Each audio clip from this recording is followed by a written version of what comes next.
السلام علیکم، welcome to my channel Urdu store. تمام ویڈیو اپڈیٹس کے لیے اردو اسٹور کو سبسکرائب کر کے نوٹیفیکیشن کو آن کر لیں۔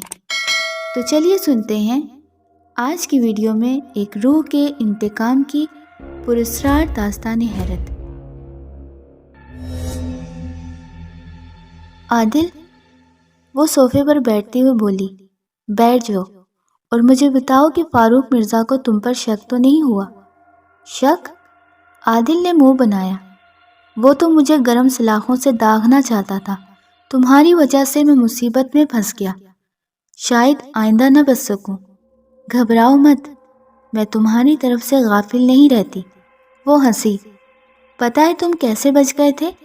ہاں، اس کی بیوی چیخی تھی اور وہ باہر بھاگ گیا تھا، اور اس کی بیوی اس لیے چیخی تھی کہ اسے سانپ نے ڈس لیا تھا۔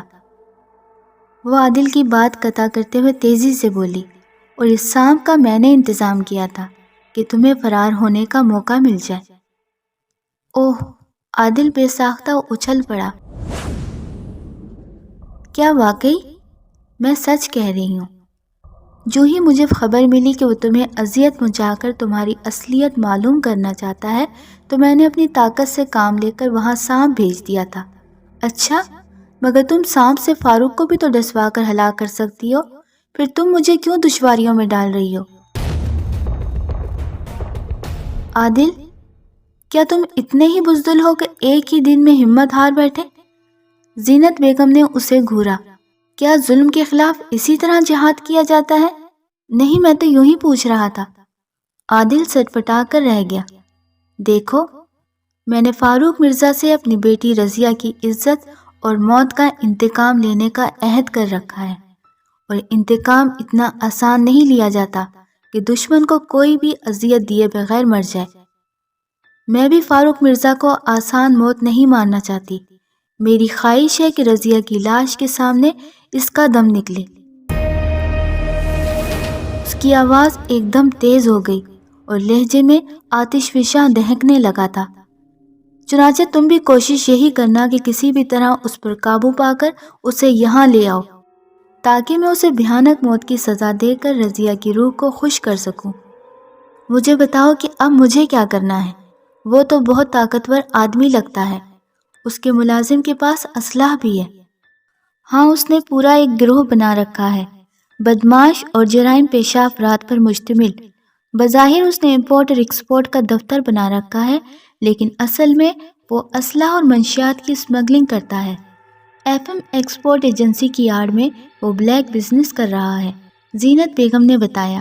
پولیس کے اعلیٰ افسران کو ماہانہ لاکھوں روپے بھتہ دیتا ہے، اسی لیے قانون نے اس کی طرف سے آنکھیں بند کر رکھی ہیں، لیکن اب اس کی بربادی کا وقت آ پہنچا ہے۔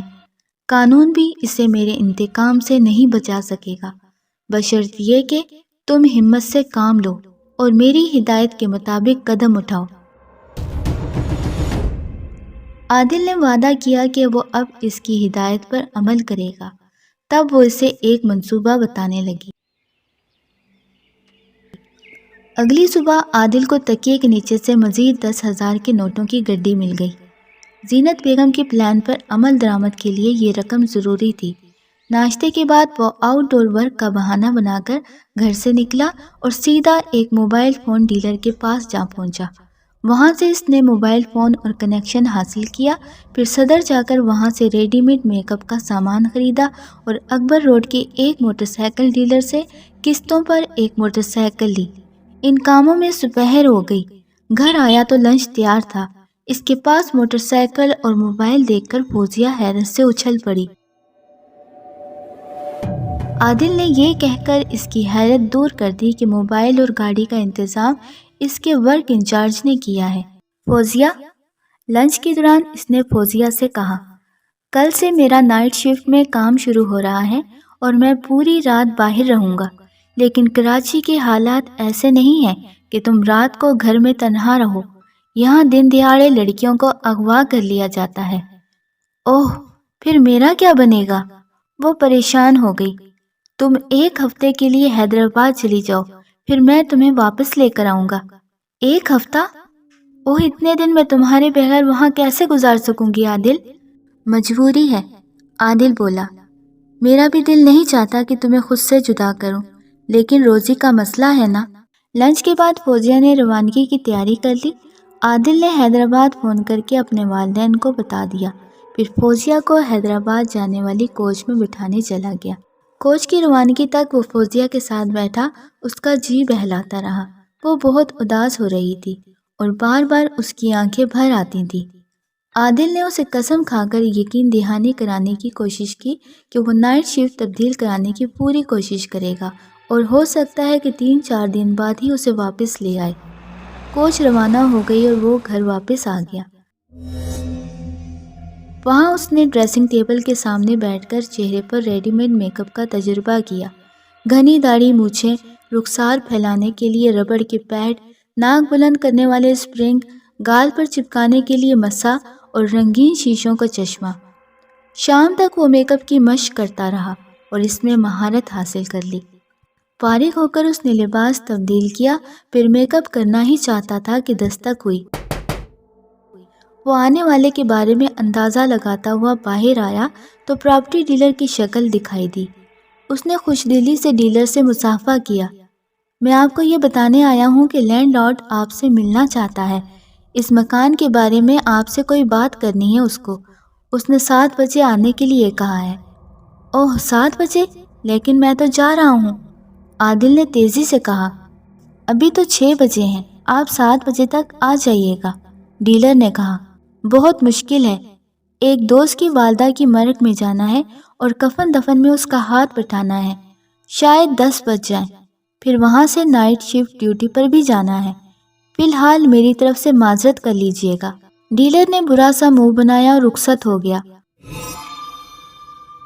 عادل واپس آ کر آئینے کے سامنے بیٹھا اور میک اپ سے اپنی شکل تبدیل کرنے لگا۔ اس کے ذہن میں بار بار سوال اٹھ رہا تھا کہ جب اس نے مکان خریدنے سے انکار کر دیا ہے تو پھر فاروق مرزا کیوں اس سے ملنا چاہتا ہے؟ پھر اچانک اس کے ذہن میں ایک اور خیال ابھرا کہ کیوں نہ فاروق مرزا سے فون پر ڈائریکٹ بات کر کے اس کا منصوبہ معلوم کر لیا جائے۔ اس مقصد کے لیے اس نے پی سی او سے فون کرنا مناسب سمجھا۔ چنانچہ وہ تیار ہو کر 6:30 بجے گھر سے نکل آیا۔ موٹر سائیکل پر نمبر پلیٹ کی جگہ اپلائیڈ فار کی پلیٹ لگی تھی۔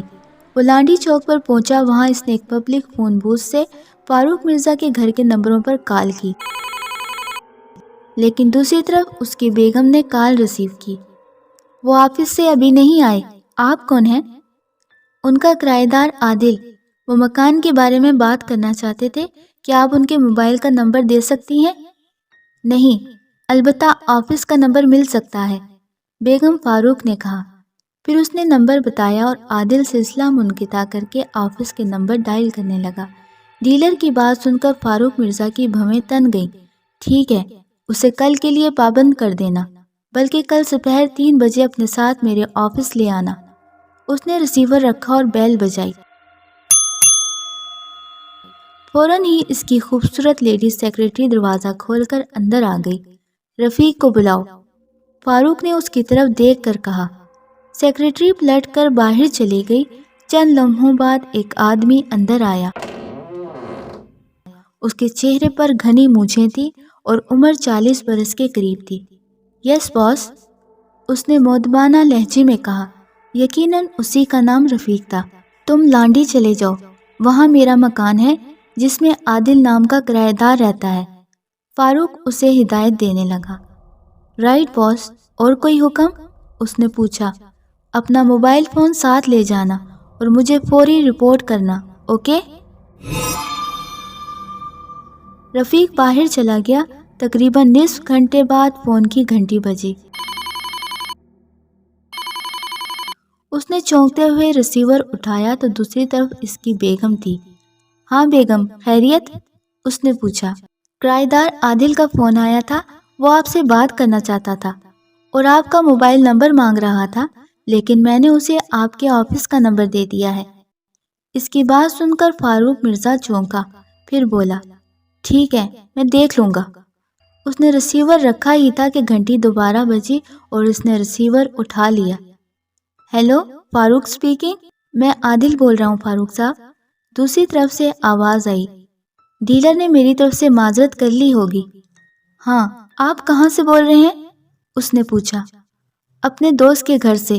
اس کی والدہ فوت ہو گئی ہیں اور اسی وجہ سے آپ سے آج ملاقات نہیں ہو سکتی۔ آپ فرمائیں کس سلسلے میں ملنا چاہتے ہیں؟ بات دراصل یہ ہے مسٹر عادل، میں یہ مکان آپ کو گفٹ کرنا چاہتا ہوں۔ اوہ، کیا واقعی؟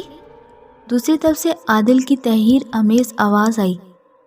میں نے مکان کی قیمت کرائے کی شکل میں وصول کر لی ہے اور اب چونکہ قیمت پوری ہو چکی ہے اس لیے میں نے فیصلہ کیا ہے کہ اب یہ مکان اللہ کی راہ میں آخری کرایہ دار کو مفت دے دوں۔ فاروق مرزا نے سنجیدہ لہجے میں کہا، تاکہ مجھے اس صدقہ جاریہ کا ثواب ملتا رہے۔ واقعی یہ تو نیک کام ہے، عادل کی آواز آئی، لیکن مجھے اس کی ضرورت نہیں ہے۔ میرے والد نے حیدرآباد میں میرے لیے گھر خرید لیا ہے اور میں آئندہ ماہ یہاں سے حیدرآباد شفٹ ہو جاؤں گا۔ اچھا؟ فاروق چونکا۔ مگر میں نے تو سنا ہے کہ آپ اسٹیل ملز میں ملازم ہیں، نوکری کا کیا بنے گا؟ حیدرآباد میں ذاتی کاروبار کروں گا، عادل نے کہا۔ اچھا، اجازت دیجیے، جنازہ تیار ہو چکا ہے، خدا حافظ۔ اس کے ساتھ ہی سلسلہ منقطع ہو گیا۔ فاروق مرزا نے تیزی سے ٹیلی فون ایکسچینج فون کیا اور آپریٹر کو اپنے فون کا نمبر بتایا۔ ابھی اس فون پر مجھے کال کیا گیا تھا، کیا آپ بتا سکتے ہیں کہ کس جگہ سے کال کیا گیا تھا؟ جی ہاں، پی سی او فون سے آپ کو رنگ کیا گیا تھا، آپریٹر نے بتایا، لیکن اس کا ایڈریس ہمارے پاس نہیں ہے۔ فاروق مرزا نے مایوسی سے سر جھٹکتے ہوئے فون کا ریسیور رکھ دیا۔ چند لمحوں بعد ایک بار پھر فون کی گھنٹی بجی۔ اس نے ریسیور اٹھایا۔ اس مرتبہ کال کرنے والا اس کا آدمی رفیق تھا۔ باس، وہ گھر پر نہیں ہے، دروازے پر قفل پڑا ہے۔ ہاں، ابھی اس کا فون آیا تھا۔ اس نے گہرا سانس لیا۔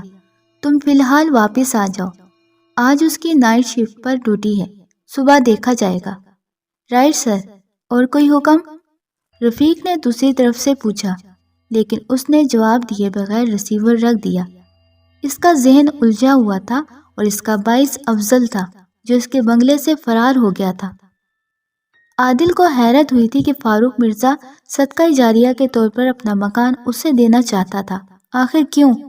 اسے ایک دم ثواب کمانے کا خیال کیوں آیا؟ کیا پورے شہر میں فاروق کے صدقے کا مستحق صرف وہی نظر آیا تھا؟ وہ فاروق مرزا کے آفس کی طرف موٹر سائیکل دوڑاتا ہوا سوچتا رہا۔ جب وہ منزل پر پہنچا تو 7:30 بج رہے تھے۔ فاروق مرزا کا آفس امبر پلازے میں فرسٹ فلور پر تھا۔ عمارت کے گیٹ سے چند قدم آگے اس نے موٹر سائیکل پارک کی اور واپس چل دیا۔ عمارت میں داخل ہو کر وہ اوپر جانے والے زینوں کی طرف بڑھا ہی تھا کہ لیفٹ سے فاروق مرزا نکلتا دکھائی دیا اور عادل رک گیا۔ فاروق مرزا نے ایک سرسری سی نگاہ اس پر ڈالی اور عمارت کے گیٹ کی طرف بڑھ گیا۔ عادل اپنی جگہ کھڑا کنکھیوں سے اس کی طرف دیکھتا رہا۔ جو ہی فاروق مرزا گیٹ سے باہر نکلا، عادل پلٹا اور تیزی سے گیٹ کی طرف چل دیا۔ وہ باہر آیا تو فاروق نیلے رنگ کی ہونڈا میں بیٹھا پارکنگ لین سے کار نکال رہا تھا۔ عادل اپنی موٹر سائیکل کی طرف لپکا۔ 1 منٹ بعد وہ فاروق کی کار کا تعاقب کر رہا تھا۔ تعاقب کا اختتام 10 منٹ بعد سگنل کے قریب شاہراہ فیصل پر واقع ایک عمارت پر ہوا۔ فاروق کی کار ٹاور کے گیٹ کے سامنے رک گئی اور عادل اس سے چند قدم پیچھے رک گیا۔ فاروق کو کار سے اترتے دیکھ کر اس نے موٹر سائیکل کھڑی کی اور اتر کر آگے بڑھنے لگا۔ فاروق عمارت کے گیٹ سے اندر گیا تو عادل اس سے صرف 3-4 قدم پیچھے تھا۔ اندر آ کر فاروق لفٹ کی طرف بڑھا اور اس میں داخل ہو گیا۔ عادل زینوں کی طرف بڑھتا ہوا دیکھتا رہا۔ لفٹ بلند ہونے لگی تو وہ رک کر فلور نمبر بدلتے دیکھنے لگا۔ لفٹ تیسری منزل پر رکی تو وہ زینے چڑھنے لگا۔ تیسری منزل پر پہنچ کر اس نے راہداری کا جائزہ لیا۔ دونوں جانب چند فلیٹ تھے جن کے دروازے بند نظر آ رہے تھے۔ راہداری میں اس وقت کوئی زیرو نہ تھا۔ وہ اندازہ نہ لگا سکا کہ فاروق مرزا کس فلیٹ میں گیا ہوگا۔ تمام فلیٹ آباد معلوم ہوتے تھے، چنانچہ وہ زینوں کے پاس ہی رک کر فاروق کے باہر آنے کا انتظار کرنے لگا۔ 5 منٹ بعد لفٹ سے 2 افراد اوپر پہنچے۔ وہ دونوں شکلوں سے مکرانی معلوم ہوتے تھے اور انہوں نے سوٹ پہن رکھے تھے۔ وہ بائیں جانب کے پہلے فلیٹ کے دروازے پر جا کر رکے۔ ایک نے کال بیل کا بٹن دبایا اور چند لمحوں بعد دروازہ کھل گیا۔ اندر سے ایک خوبصورت نوجوان لڑکی نے باہر جھانکا اور دونوں کو دیکھ کر مسکرا دی۔ ہیلو ریشم، کیا باس آ گیا ہے؟ ایک مکرانی نے لڑکی سے پوچھا۔ ہاں، چند منٹ پہلے۔ کیا باس نے تمہیں بلایا ہے؟ لڑکی نے اس بات میں سر ہلاتے ہوئے پوچھا۔ ظاہر ہے، اس کے حکم کے بغیر ہم کیسے آ سکتے ہیں؟ دوسرے آدمی نے اندر قدم رکھتے ہوئے مسکرا کر کہا۔ وہ دونوں اندر چلے گئے اور لڑکی نے دروازہ بند کر لیا۔ عادل کے ذہن میں سوال ابھرا کہ کہیں فاروق ہی تو ان کا باس نہیں؟ وہ چند لمحوں تک سوچتا رہا، پھر دبے پاؤں اس فلیٹ کی طرف بڑھنے لگا۔ دروازے پر پہنچ کر اس نے ادھر ادھر دیکھا اور راہداری میں کسی کو نہ پا کر کی ہول پر جھک گیا۔ قفل کے سراغ سے آنکھ لگانے پر اسے اندر ایک میز کے پاس کرسیوں پر بیٹھے دونوں مکرانی دکھائی دیے۔ میز پر ٹیلی فون پڑا تھا اور میز کی دوسری جانب کا منظر اوجھل تھا۔ اندر سے ہلکی ہلکی آواز ابھر رہی تھی۔ عادل نے کی ہول سے آنکھ اٹھائی اور کان لگا کر سننے کی کوشش کی تو آواز واضح سنائی دی، اور وہ آواز فاروق مرزا کی تھی۔ وہ کہہ رہا تھا، ٹھیک 11 بجے تم دونوں بندرگاہ کی طرف آنے والی لانچ کے سگنل ریسیو کرو گے اور گرین لائٹ کا جوابی سگنل دو گے۔ سگنل دیکھ کر لانچ جیٹی سے دور ہی رک جائے گی اور تم کشتی میں اس کے پاس پہنچ جانا۔ لانچ سے مال کشتی میں منتقل کر کے تم واپس آؤ گے۔ اور وہ چند لمحوں تک ہدایت دیتا رہا، آخر میں بولا، کوئی گڑبڑ نہیں ہونی چاہیے، ٹائمنگ کا خیال ضرور رکھنا۔ آپ بے فکر رہیں باس، ایک مکرانی کی آواز سنائی دی۔ اوکے، اب تم جاؤ اور کوئی ضروری بات ہوئی تو میں تمہیں فون کر دوں گا۔ فاروق مرزا کی آواز ابھری۔ عادل نے کی ہول سے آنکھ لگا کر اندر دیکھا تو دونوں مکرانی کرسیوں سے اٹھ رہے تھے۔ وہ پیچھے ہٹا اور تیزی سے زینوں کی طرف بڑھتا چلا گیا۔ عمارت سے نکل کر وہ اپنی موٹر سائیکل کے پاس آیا اور انتظار کرنے لگا۔ تقریباً 1 منٹ بعد فاروق مرزا باہر آیا اور اپنی گاڑی کی طرف بڑھ گیا۔ دونوں مکرانی بھی باہر آئے اور سفید رنگ کی سوزوکی کار کی طرف بڑھنے لگے۔ فاروق مرزا اپنی کار میں بیٹھ کر روانہ ہونے لگا تو عادل سوچ میں پڑ گیا کہ اس کا تعاقب کرے یا مکرانیوں کا۔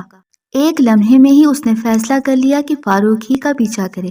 چنانچہ اس نے موٹر سائیکل سٹارٹ کی اور فاروق کے پیچھے چل دیا، جس کی کار مین روڈ کی طرف مڑ رہی تھی۔ فاروق مرزا کی کار طارق روڈ سے ہوتی ہوئی حسن سکوائر پہنچی اور وہاں سے گلشن اقبال کی طرف مڑ گئی۔ عادل سمجھ گیا کہ وہ اپنے گھر جا رہا ہے، چنانچہ اس نے مزید تعاقب بے سوس سمجھا اور وہیں سے اپنے گھر کی طرف چل دیا کہ اس کا آج کا کام اتنا ہی تھا۔ گھر پہنچ کر اس نے فریج سے کھانا نکال کر گرم کیا اور کھانے کے بعد اپنا میک اپ اتار کر بیڈ روم میں آ گیا۔ لباس بدل کر وہ بیڈ پر لیٹا ہی تھا کہ دروازہ کھلا اور زینت بیگم دکھائی دی۔ عادل جلدی سے اٹھ بیٹھا۔ وہ اندر آئی اور مسکراتی ہوئی بیڈ کے پاس آ گئی۔ سناؤ عادل، کیا کرتے رہے ہو اب تک؟ اس نے نرمی سے سوال کیا۔ عادل نے اسے اب تک کے واقعات سنائے۔ زینت بیگم نے اس کی کارکردگی پر اطمینان کا سانس لیتے ہوئے کہا، کیا تم جانتے ہو لانچ میں کون سا مال آ رہا ہے؟ نہیں تو؟ فاروق نے صرف مال کہا تھا، اسلحہ وغیرہ ہوگا۔ عادل نے اندازہ بتایا۔ اسلحہ نہیں، منشیات۔ وہ مسکرائی، جس کی مالیت کروڑوں روپے ہے، اور اگر یہ مال ضائع ہو جائے تو اسے کافی بڑا جھٹکا پہنچے گا۔ لیکن ضائع کیسے ہوگا؟ ان کی منصوبہ بندی تو کافی مضبوط ہے، پھر پولیس بھی۔ لیکن بندرگاہ اور سمندر پر پولیس نہیں، کوسٹ گارڈ کا کنٹرول ہوتا ہے، وہ بولی۔ اب تم ایسا کرو کہ فاروق مرزا سے فون پر رابطہ قائم کرو اور اسے گھیرنے اور یہاں لانے کا یہ اچھا موقع ہے۔ کیسے؟ عادل نے چونکتے ہوئے پوچھا۔ تب اسے وضاحت سے سمجھانے لگی۔ اس کی بات سن کر عادل کو قائل ہونا پڑا کہ وہ کافی باخبر ہے۔ وہ چند منٹ تک اسے ہدایت دیتی رہی، پھر اڑتے ہوئے بولی، فرض کیا کہ اس منصوبے میں کامیابی نہیں ہوتی تو پھر دوسرا طریقہ میں تمہیں کل بتاؤں گی۔ وہ کمرے سے نکل گئی اور عادل اس کی ہدایت پر غور کرنے لگا۔ تقریباً 10 بجے اس نے باہر جانے کی تیاری کی، میک اپ سے شکل تبدیل کی اور گھر سے نکل آیا۔ ایک ٹیکسی میں بیٹھ کر وہ طارق روڈ پہنچا اور وہاں سے اس نے ایک پبلک ٹیلی فون بوتھ سے فاروق مرزا کے گھر فون کیا۔ حسب توقع فاروق کی بیگم نے کال ریسیو کی۔ فاروق صاحب سے بات کروا دیجیے، عادل نے لہجہ بدل کر کہا۔ وہ موجود نہیں ہے، آپ کون ہیں؟ اس نے پوچھا۔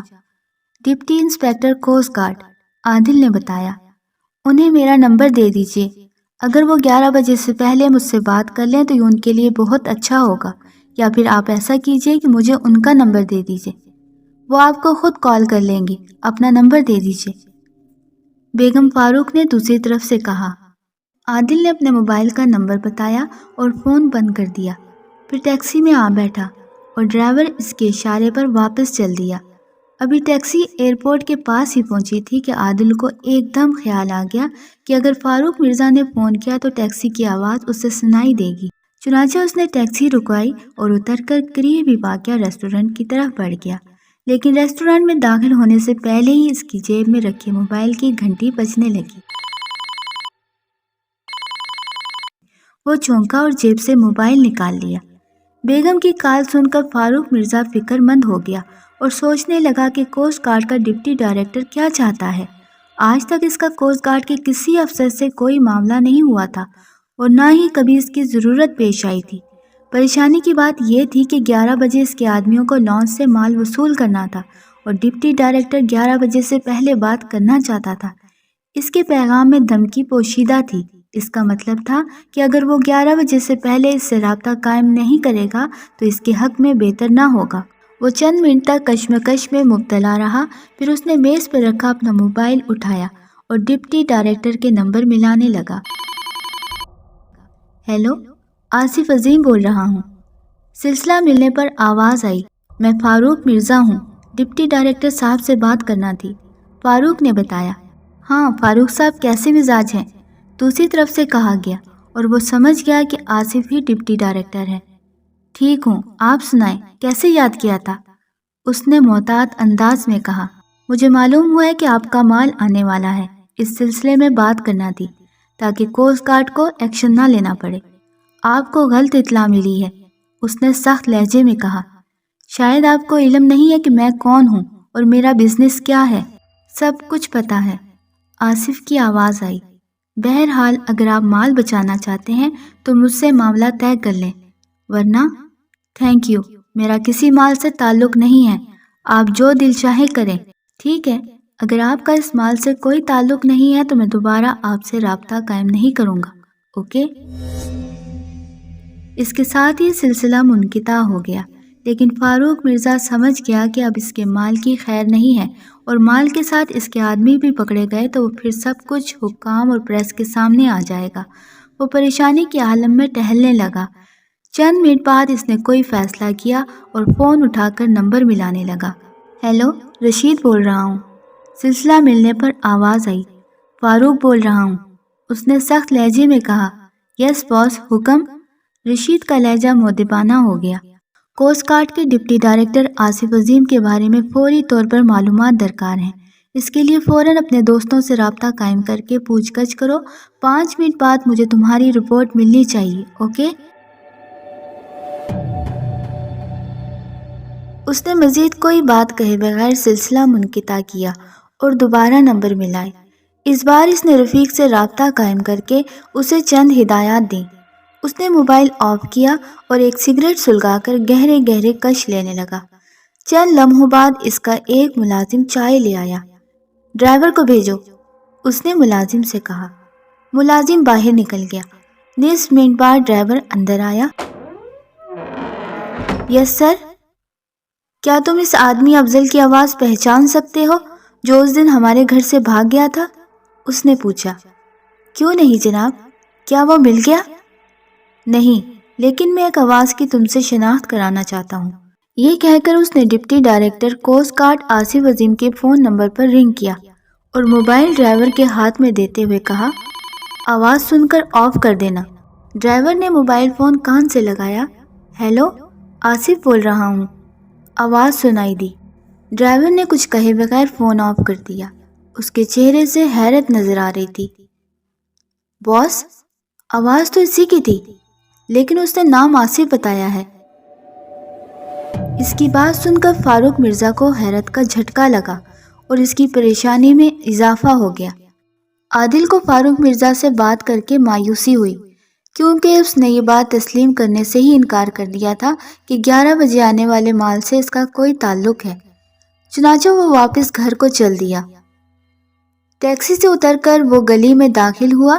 ٹھیک اسی لمحے اس کے موبائل کی گھنٹی بج اٹھی۔ اس نے جیب سے موبائل نکال کر آن کیا، لیکن اس کا نام سنتے ہی دوسری طرف سے فون آف کر دیا گیا۔ اس پر اسے حیرت ہوئی۔ وہ سمجھا تھا کہ فاروق مرزا کی کال ہوگی، لیکن شاید کسی نے غلط نمبر ملا لیا تھا۔ وہ گھر پہنچا، لیکن کمرے میں داخل ہوتے ہی زینت بیگم دکھائی دی، جو بے چینی سے ٹہل رہی تھی۔ عادل، تم فوراً یہاں سے چلے جاؤ، اس نے عادل کو دیکھ کر کہا۔ اوہ، خیریت؟ عادل بے اختیار چونکا۔ فاروق کا ایک آدمی تمہارا پتہ کرنے یہاں آ رہا ہے۔ اسے شک ہو گیا ہے کہ افضل، آصف عظیم اور عادل کی آواز ملتی جلتی ہے۔ اس نے اپنے ڈرائیور سے تمہیں فون کرا کے تمہاری آواز کی پہچان کرائی ہے، اور اس نے تصدیق کر دی ہے کہ افضل اور آصف کی آواز ایک جیسی ہے۔ تم فی الحال کچھ وقت لانڈی جا کر گزارو۔ دوسری بات یہ ہے کہ وہیں کوسٹ گارڈ یا ٹیول پولیس کو گمنام فون کر کے بتا دو کہ 11 بجے کیا ہونے والا ہے۔ جاؤ۔ عادل فوراً موٹر سائیکل نکال کر اور گھر کو قفل لگا کر چل پڑا۔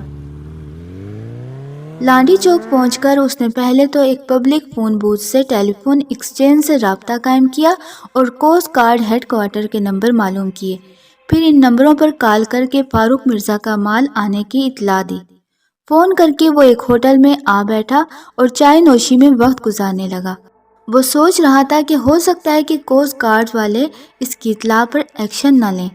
اس صورت میں فاروق مرزا کا مال محفوظ ٹھکانے پر پہنچ جاتا اور وہ نقصان سے بچ جائے گا۔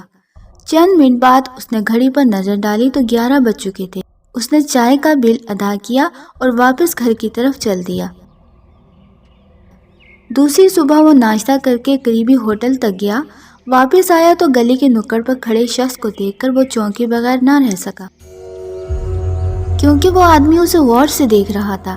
اس کے چہرے پر گھنی مونچھیں تھیں اور شکل سے خطرناک لگ رہا تھا۔ عادل کو شبہ ہوا کہ اس کے گھر کی نگرانی کر رہا ہے، چنانچہ وہ اپنے مکان پر رکے بغیر آگے بڑھ گیا۔ چند قدم چلنے کے بعد اس نے کن اکھیوں سے پیچھے کا جائزہ لیا تو پریشان ہو گیا۔ وہ آدمی تیز تیز قدموں سے اس کے پیچھے آ رہا تھا۔ خطرے کا احساس ہونے کے باوجود عادل نے اپنی رفتار نارمل ہی رکھی۔ جلد ہی وہ آدمی اس کے قریب پہنچ گیا۔ ہیلو عادل صاحب، بات تو سنیے، اس آدمی نے کہا، اور اپنا نام سن کر عادل رک گیا۔ اس نے پلٹ کر دیکھا۔ میں نے آپ کو پہچانا نہیں۔ مجھے راجو کہتے ہیں، اصل نام معراج الدین ہے۔ میں کافی دیر سے آپ کا منتظر تھا، شاید آپ ناشتہ کرنے گئے تھے۔ جی ہاں، عادل نے اس بات میں سر ہلایا۔ آپ کس سلسلے میں میرا انتظار کر رہے تھے؟ مکان دیکھنا تھا، وہ بولا۔ دراصل میں آپ کا مکان خریدنا چاہتا ہوں۔ ڈیلر نے بتایا تھا کہ آپ آج کل رات کی ڈیوٹی پر ہوتے ہیں اور صبح ہی ملاقات ہو سکتی ہے۔ اگر آپ 1-2 منٹ کے لیے زحمت کر کے مجھے اندر سے مکان کا جائزہ لینے دیں تو بڑی مہربانی ہوگی۔ عادل نے اطمینان کا سانس لیا۔ بالکل جناب، آئیے میں آپ کو اندر سے دکھاتا ہوں مکان۔ وہ پلٹا اور راجو کے ساتھ واپس اپنے گھر کی طرف چلنے لگا۔ وہ سمجھ گیا تھا کہ اس کے انکار کے بعد ڈیلر نے راجو سے مکان خریدنے کی بات کی ہوگی، تب ہی وہ خود مکان دیکھنے چلا آیا تھا۔ مکان دکھانے میں کوئی مذائقہ نہیں تھا، اسی لیے وہ انکار نہ کر سکا اور اسے مکان میں لے آیا۔ راجو نے مکان دیکھا اور ڈرائنگ روم میں آ کر بولا، بظاہر تو مکان ٹھیک ٹھاک ہے، لیکن آپ کب تک خالی کرنے کا ارادہ رکھتے ہیں؟ آئندہ مہینے، عادل نے جواب دیا۔ ظاہر ہے لینڈ لارڈ مجھے 1 مہینے کی مہلت تو دے گا۔ میں پھر ڈیلر کو اپنی پسند سے مطلع کر دیتا ہوں، راجو نے اپنی جیب سے موبائل فون نکالتے ہوئے کہا۔ پھر وہ نمبر ملانے لگا۔ عادل خاموشی سے اس کی طرف دیکھتا رہا۔ راجو نے 3-4 مرتبہ نمبر ملائے، لیکن رابطہ قائم نہ ہو سکا۔ شاید اس کا آفس ابھی بند ہے، اس نے خود موبائل جیب میں رکھتے ہوئے کہا۔ آپ غالباً اب آرام کریں گے؟ جی ہاں، رات کی ڈیوٹی کی تھی، اب سوؤں گا، عادل نے سر ہلاتے ہوئے کہا۔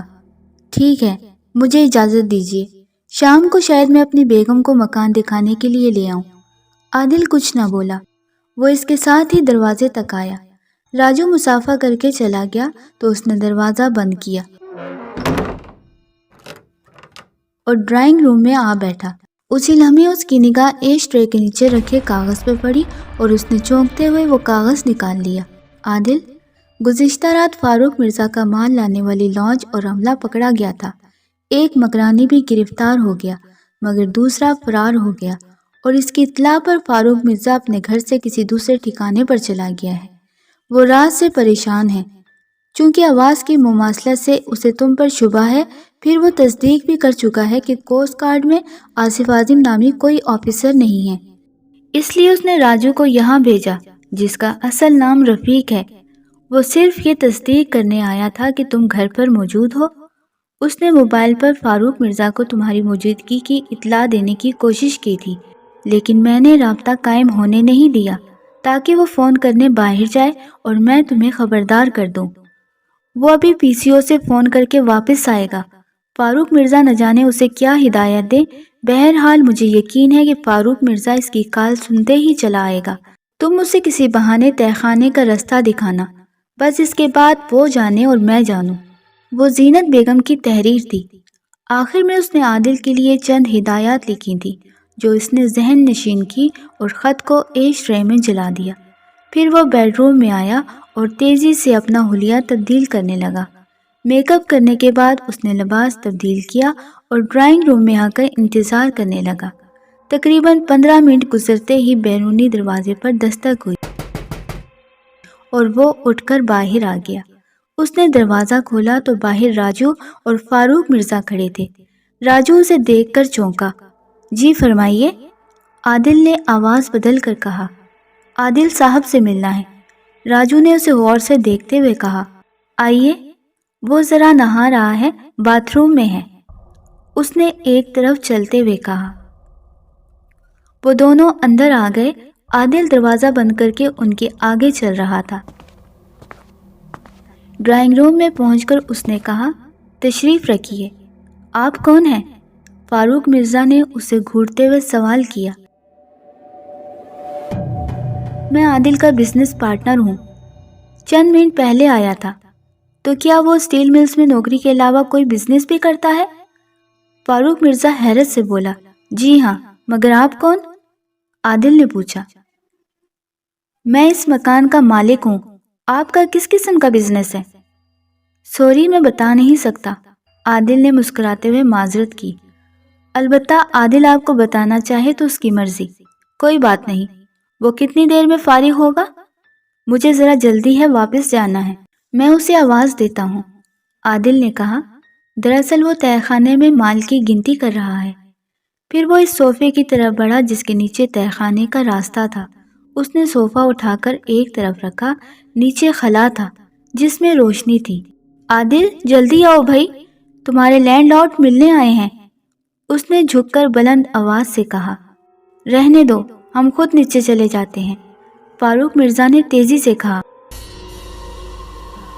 پھر اس نے راجو کو اشارہ کیا اور وہ تہہ خانے میں اترنے لگا۔ اس کے پیچھے فاروق مرزا بھی تہہ خانے میں اتر گیا۔ عادل فاروق مرزا کے پیچھے تھا۔ وہ زینے اتر کر تہہ خانے میں پہنچے۔ یہ بڑا کمرہ تھا جس میں کوئی نہ تھا، جبکہ بائیں جانب دیوار میں دوسرے کمرے کا دروازہ تھا۔ کمرے میں چراغ جل رہا تھا۔ فاروق مرزا نے پلٹ کر عجیب سی نگاہوں سے عادل کی طرف دیکھا۔ وہ یہاں تو نہیں ہے، اس نے کہا۔ دوسرے کمرے میں مال رکھا جاتا ہے، آئیے۔ عادل دوسرے دروازے کی طرف بڑھا۔ ٹھہرو، اچانک فاروق گررایا۔ ساتھ ہی اس نے کوٹ کی جیب سے ریوالور نکال کر عادل پر تان لیا۔ عادل نے پلٹ کر دیکھا اور اپنی جگہ ساکت ہو گیا۔ اسے ہرگز امید نہیں تھی کہ فاروق کے پاس ریوالور ہوگا۔ راجو نے بھی فاروق کی تقلید کی اور ریوالور نکال لیا۔ رفیق، میں گڑبڑ محسوس کر رہا ہوں، تم اس کا دھیان رکھو، میں خود دیکھتا ہوں، اس نے عادل کو گھورتے ہوئے کہا، ہاتھ بلند کر لو۔ رفیق نے بڑھ کر ریوالور عادل کے سینے سے لگا دیا۔ ہلنے کی کوشش کی تو گولی مار دوں گا۔ فاروق مرزا ہاتھ میں ریوالور لیے ادھر کمرے کے دروازے کی طرف بڑھا۔ قریب پہنچ کر اس نے ایک ہاتھ سے دروازے پر دباؤ ڈالا اور دروازہ کھل گیا۔ اس کے ساتھ ہی اندر سے کسی نے فاروق مرزا کا ریوالور والا ہاتھ پکڑ کر جھٹکے سے کھینچا اور وہ لڑکھڑاتا ہوا کمرے کے اندر آ گیا۔ یہ دیکھ کر رفیق بکھلا گیا اور تیزی سے بڑھ کر کمرے میں داخل ہو گیا۔ کمرے میں نیم تاریکی تھی۔ فاروق تیزی سے فرش سے اٹھ گیا۔ ٹھیک اسی لمحے رفیق کے عقب میں دروازہ جھٹکے سے بند ہو گیا اور کمرے میں ایک چراغ روشن ہو گیا۔ روشنی ہونے پر فاروق نے تیزی سے ادھر ادھر دیکھا اور پھر اس کے حلق سے خوفزدہ آواز نکلی، رضیہ! کمرے کے وسط میں فرش پر رضیہ کی لاش پڑی تھی۔ سرخ لباس میں وہ دلہن دکھائی دے رہی تھی۔ اس کی گردن میں نائلون کی ڈوری کا پھندا دکھائی دے رہا تھا اور آنکھیں اذیتناک انداز میں کھلی ہوئی تھیں۔ فاروق حیرت اور خوف سے ساکت کھڑا تھا۔ باس، کیا آپ اسے جانتے ہیں؟ رفیق نے آہستہ سے پوچھا۔ وہ بھی لاش دیکھ کر پریشان ہو گیا تھا۔ نہیں، فاروق مرزا بولا۔ جھوٹ مت بولو فاروق مرزا۔ دفعتاً کمرے کے بائیں گوشے سے ایک نسوانی مگر غضبناک آواز بلند ہوئی۔ ان دونوں نے تیزی سے اس طرف دیکھا اور خوف سے ان کی رگوں میں خون جمنے لگا۔ وہاں ایک خوفناک عورت کفن پوش، بھیانک چہرے والی، خونکار نگاہوں سے انہیں گھور رہی تھی۔ کفن پوش زندہ لاش کو دیکھ کر فاروق مرزا کے ہاتھ میں ریوالور لرزنے لگا۔ تم کون ہو؟ اس کے حلق سے بمشکل آواز خارج ہوئی۔ پہلے یہ بتاؤ کہ اس لاش کو پہچانتے ہو جو تمہاری درندگی کا شکار ہوئی تھی؟ وہ آگے بڑھتے ہوئے گھررائی۔ یہ رضیہ ہے۔ وہ دہشت سے ہکلایا۔ اور میں اس کی ماں زینت بیگم ہوں جسے تمہارے گنڈوں نے قتل کیا تھا۔ رفیق نے اسے قریب آتے دیکھ کر گھبرا کر اس پر فائر کر دیا، لیکن دوسرے ہی لمحے بکھلا گیا کیونکہ ریوالور کی گولی زینت کے جسم کے پار ہو گئی تھی اور اسے ہلکا سا جھٹکا تک نہ لگا تھا۔ بکھلاہٹ میں اس نے دوبارہ فائر کیا، لیکن اس بار بھی گولی زینت بیگم کے بدن سے اس طرح گزر گئی جیسے ہوا میں چلائی گئی ہو۔ بدماش، کبھی روحوں کو بھی موت آئی ہے جو تم فائر کیے جا رہے ہو؟ زینت بیگم نے غضبناک لہجے میں کہا۔ اس کی بات سن کر رفیق پر لرزہ طاری ہو گیا اور اس کے ہاتھ سے ریوالور گر گیا۔ فاروق مرزا اپنی جگہ ساکت کھڑا تھا۔ خوف کی شدت سے اس کا جسم پسینہ اگل رہا تھا اور ہاتھ کانپ رہے تھے۔ زینت بیگم نے دروازے کی طرف ہاتھ لہرا کر کہا، عادل، اندر آ جاؤ۔ اس کے ساتھ ہی دروازہ خود بخود کھلتا چلا گیا۔ دروازہ کھلنے پر عادل اندر آیا تو فاروق اور رفیق اسے دیکھ کر بے اختیار اچھل پڑے۔ دروازہ پھر اپنے آپ بند ہو گیا۔ کیا یہ عادل ہے؟ فاروق مرزا مضطربانہ لہجے میں بولا۔ مگر یہ تو اس کا دوست بتا رہا تھا خود کو۔ رفیق حیرت سے بولا، ہاں، تم نے بھی تو اسے اپنا اصل نام نہیں بتایا تھا۔ زینت بیگم اسے گھورتے ہوئے بولی۔ تم چاہتی کیا ہو؟ فاروق نے خوفزدہ لہجے میں پوچھا۔ پہلے تم یہ اعتراف کرو کہ تم نے میری بیٹی کو قتل کیا تھا۔ ہاں، لیکن یہ 20 سال پہلے کا معاملہ ہے۔ تم یا پولیس میرا کچھ نہیں بگاڑ سکتے، فاروق مرزا تیزی سے بولا، اور ساتھ ہی اس نے ریوالور کا رخ عادل کی طرف کر دیا۔ اور اس سے میں اوپر جا کر حساب کتاب کروں گا۔ رفیق، اپنا ریوالور اٹھاؤ۔ خبردار، زینت بیگم گھررائی، اگر تم نے عادل کو کوئی نقصان پہنچانے کی کوشش کی تو میں تمہارا پورے خاندان کا قتل کر ڈالوں گی۔ تم کچھ بھی نہیں کر سکتی، فاروق مرزا نے لاپرواہی سے کہا، کیونکہ تم محض ایک روح ہو اور روح کا کوئی مادی جسم نہیں ہوتا۔ جس طرح ریوالور کی گولیوں نے تم پر کوئی اثر نہیں کیا، اسی طرح تمہارے ہاتھ بھی ہمیں نہیں چھو سکتے۔ پھر اس نے عادل سے کہا، چلو باہر نکلو ورنہ گولی مار دوں گا۔ رفیق کا حوصلہ بڑھ گیا تھا اور اس نے فرش سے اپنا ریوالور اٹھا لیا۔ پھر فاروق کے اشارے پر دروازے کی طرف بڑھا اور دروازہ کھولنے کی کوشش کی، لیکن دروازہ نہ کھلا۔ اس نے سٹپٹا کر فاروق کی طرف دیکھا۔ فاروق نے ریوالور عادل کی پشت سے لگاتے ہوئے اسے دروازے کی طرف دھکیلا۔ دروازہ کھولو ورنہ گولی مار دوں گا، وہ گھررایا۔ دروازہ اب تمہارے مرنے کے بعد ہی کھلے گا فاروق مرزا۔ دفعتاً زینت بیگم کی غضبناک آواز کمرے میں گونجی۔ اس کے ساتھ ہی کمرے میں جلنے والا چراغ بجھ گیا اور تاریکی پھیل گئی۔ اندھیرا ہوتے ہی عادل نے ایک دم پلٹ کر فاروق کے جبڑے پر گھونسا رسید کر دیا۔ فاروق لڑکھڑایا مگر فوراً ہی اس نے سنبھل کر عادل پر فائر کر دیا، لیکن اس کے ریوالور سے گولی خارج نہ ہوئی۔ اس نے دوبارہ ٹرائگر دبایا، اس بار بھی فائر نہ ہوا۔ اسے یوں محسوس ہوا جیسے ریوالور خالی ہے۔ وہ بکھلا کر بولا، رفیق اپنا ریوالور دو مجھے۔ وہ چلایا، باس یہ نہیں چل رہا۔ رفیق کی بکھلاہٹ والی آواز سنائی دی، فاروق مرزا ریوالور تمہارے لیے بیکار ہیں۔ اندھیرے میں زینت بیگم کی آواز ابھری، اب دیکھو میں تم سے اپنی بیٹی کا انتقام کیسے لیتی ہوں۔ عادل دیوار سے جا لگا تھا۔ زینت بیگم کے خاموش ہوتے ہی اچانک رفیق کی کربناک چیخ سے کمرہ گونج اٹھا۔ لگتا تھا جیسے اسے ذبح کیا جا رہا ہو۔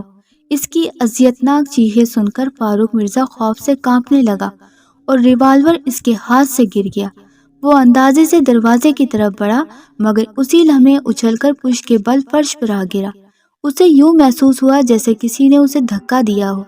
میں نے کہا تھا نا کہ اب تم یہاں سے نہیں جا سکتے۔ تاریخ میں زینت بیگم کی آواز ابھری۔ اس کے لہجے میں ایسی درندگی تھی کہ دیوار کے پاس کھڑا عادل بھی لرز اٹھا۔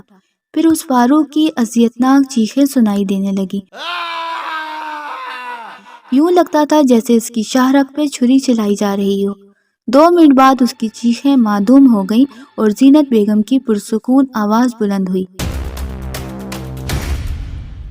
عادل میرا عہد پورا ہو گیا ہے اور میں نے اپنی بیٹی کے قاتل سے انتقام لے لیا ہے، لیکن تم ان کا حشر نہیں دیکھ سکتے، اس لیے خاموشی سے باہر نکل جاؤ۔ ان دونوں کے یہاں آنے کا کسی کو بھی معلوم نہیں ہے اور نہ کبھی کسی کو تہہ خانے کا راستہ نظر آئے گا۔ بہتر ہے کہ تم ڈیلر سے بات کر کے مکان چھوڑ دو اور کسی دوسرے علاقے میں مکان لے لو۔ تمہاری مدد کے لیے تمہاری الماری میں 2 لاکھ روپے رکھ دیے ہیں، بے فکر رہو۔ ان دونوں کی گمشدگی کا راز قیامت تک کسی کو معلوم نہ ہو سکے گا۔ میں تمہاری شکر گزار ہوں کہ تم نے اس معاملے میں میرا ساتھ دیا۔ خدا حافظ۔ اس کے ساتھ ہی دروازہ کھل گیا۔ دوسرے کمرے میں روشنی تھی۔ عادل باہر آیا اور دروازہ بند ہو گیا۔ وہ زینے طے کر کے ڈرائنگ روم میں پہنچا اور صوفہ اٹھا کر تہہ خانے کے خلا پر رکھ دیا۔ پھر وہ بیڈ روم میں پہنچا اور الماری کھولی تو وہاں واقعی نوٹوں کی گڈیاں موجود تھی۔ اس نے اطمینان کا سانس لیا، پھر میک اپ صاف کر کے لباس تبدیل کیا اور کمرے سے نکل کر ڈیلر کی طرف چل دیا۔ وہ پراپرٹی ڈیلر کو مکان چھوڑنے کا نوٹس دینے جا رہا تھا۔